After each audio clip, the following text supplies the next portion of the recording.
अस्सलाम वालेकुम जी। धान की काश से पहले हमने जंतर काश किया था और अब तकरीबन 3 से 4 दिन के बाद पनीरी की शिफ्टिंग करनी है।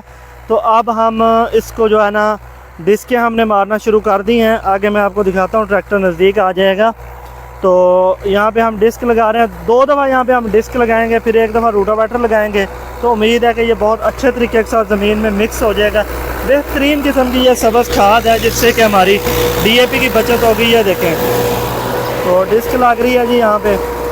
और इसके बाद अब अगला काम यह है कि इसके हम डबल डिस्क लगा के इसका सूखने का इंतज़ार करेंगे 3 से 4 दिन।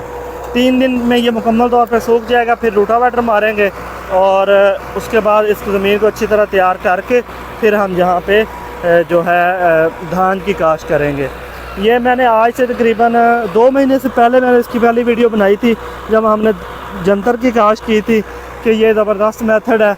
इस तरह ज़मीन की ज़रख़ेज़ी को आप बढ़ा सकते हैं और सब्ज़ खाद है ये बड़ी ज़बरदस्त, जो कि आगे इंशाल्लाह हमारी धान की भी पैदावार, अच्छी पैदावार में मददगार साबित होगी। तो 2 महीने ये अक्सर ज़मीनें खाली पड़ी रहती हैं, लेकिन हमारे ज़मींदार भाई अगर थोड़ा सा ख़र्चा कर लें, धान के ऊपर ज़्यादा ख़र्चा नहीं आता, बीज भी इसका काफ़ी सस्ता है और पानी भी ये ज़्यादा नहीं लेता। 1-2 अच्छी बारिशें आ जाएँ तो उससे भी हो जाता है।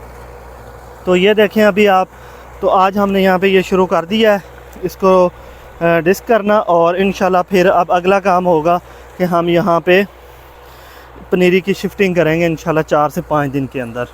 तो जैसे हम पनीरी की शिफ्टिंग करेंगे फिर अगली वीडियो में बनाऊँगा। इजाज़त दीजिए, अल्लाह हाफ़िज़।